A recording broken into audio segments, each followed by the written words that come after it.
Good morning, Rick. Hey Keith, how are you today? I'm doing great, man. Let's do a quick one. You down? Oh, sure. Yeah, what do you have in All mind? right. This one is don't make it complicated. You all right? Go for it. Oh my God. Well, here I'll give you an example. If we all know that the shortest distance and the most direct route from A to B is a straight line, right? We all know that, but sometimes I think we find, at least I do, a joy in overcomplicating things, which leads to more obstacles, which leads to more frustration, which leads to eventually not getting to B when you could have been there an hour ago. And so, in a couple of quick examples, in my case, I spend more time making lists than I do actually doing the work. And partly it's because I feel like there's some kind of magic that comes if I'm really well organized, like the problem that I'm trying to organize to get solved will go away just by naming the problem. And that's crazy. And then another example would be in my law practice, what I tend to do is I start doing research on a topic. It may be a very simple thing like what is a trade secret?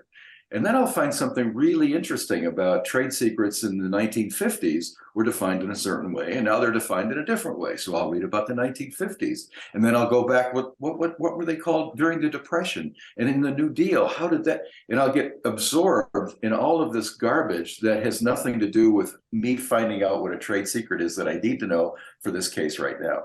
So the idea that diversion and overcomplication create issues for you is very real.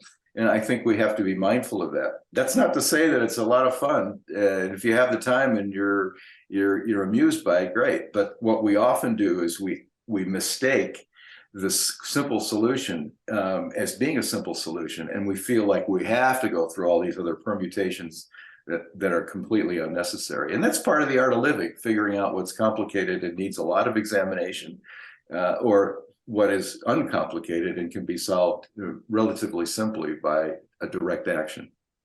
Oh, exactly, Rick. I mean, just being direct about it, but you have to be aware that there's a direct path to it, right? And Yeah, sure. even if you're mildly conscious of the direct path, we have this way of making things much more complicated than they need to be.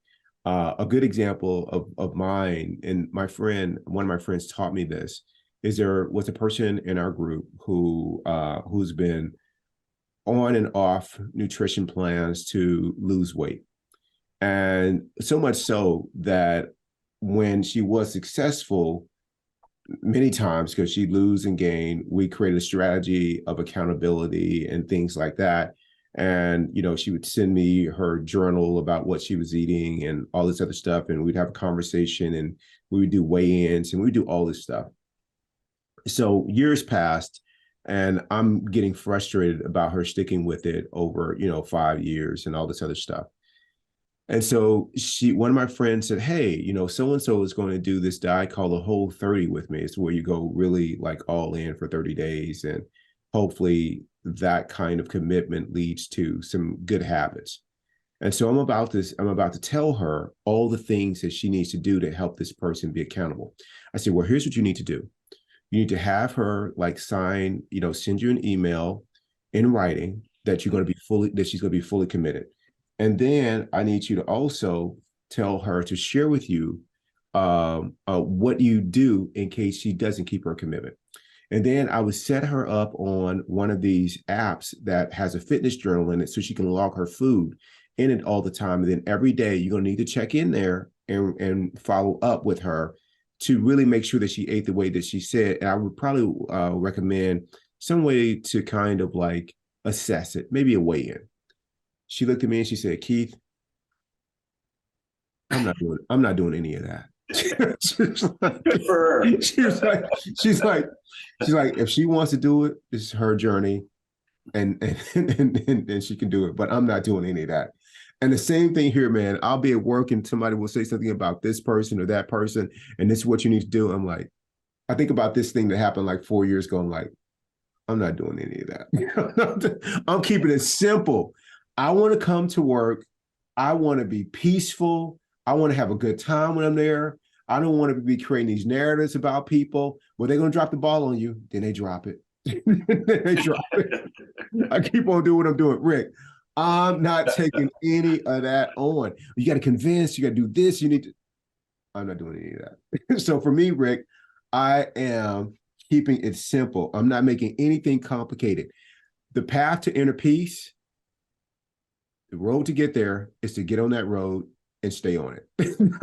That's it. You don't get off the road. You don't take this road over here that says, hey, listen, here's something over here that will also help you. Nope. There's only one path, and it's the path doing things that contribute to peace. That's it. Arguing with you, justifying, allowing judgment in, these negative narratives, listening to my mind when it's bothered. That's not part of the path. That's not part of it. Right. So she just really helped me, Rick. Whenever that comes up, and it could be somebody else telling me how to deal with the situation or deal with someone else. If it doesn't lead to peace, directly to peace, I'm not doing it. It could be my mind telling me to do something.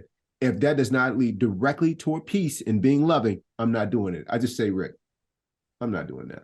It is amazing. That's all I got.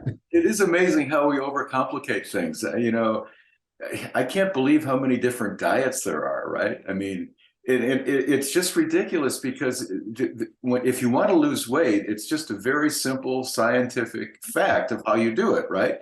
You just have to burn more calories than you take in. End of story. That's it. There's nothing's changed and nothing will change. That is it. It's like boiling water. It's at 212 degrees and that's it. You're not going to, oh, why can't it be 210 or why can't we boil it at 50? It's not going to boil at anything other than 212. Same thing with losing weight. You want to lose weight? Just burn more calories than you take in. Exactly. Yeah, my point is that, for years I was chasing an elusive goal because I kept getting diverted by these obstacles, by these notions that, if you have this special kind of food or you do this special kind of exercise or you meditate more about you projecting who you really want to be. Well, maybe all that stuff is helpful. Just make sure when you're doing it that you're also burning more calories than you're taking in. I don't care what you do. No, look, I'm right there with you, man. You got a family member who, just on a personal level or in people's personal lives, you got a family member that you're having problems with. You're on the phone talking to this aunt, talking to this person, talking about why they get this, why they get that. They didn't leave this to me. Or can you believe it? Just let it go. Just let it go. Don't pick up the phone. Don't call anybody. Don't be talking about it to anybody. Stop. Just let it go. This coworker, this or that person, I can't believe this. Let it all go. Like, That's don't right. do that. So that's all I got, Rick. You got anything you want to? No, I just let it all go. I think it's a good thing to do. Stay on the path. Stay on the path. Yeah, don't make it complicated. Man, don't make it complicated, buddy. It's too tough and it's too short, right? It's too damn short. It is. I love you, Rick. I love you, Keith. Adios. We'll see you next time. Adios, my friend. Thank you.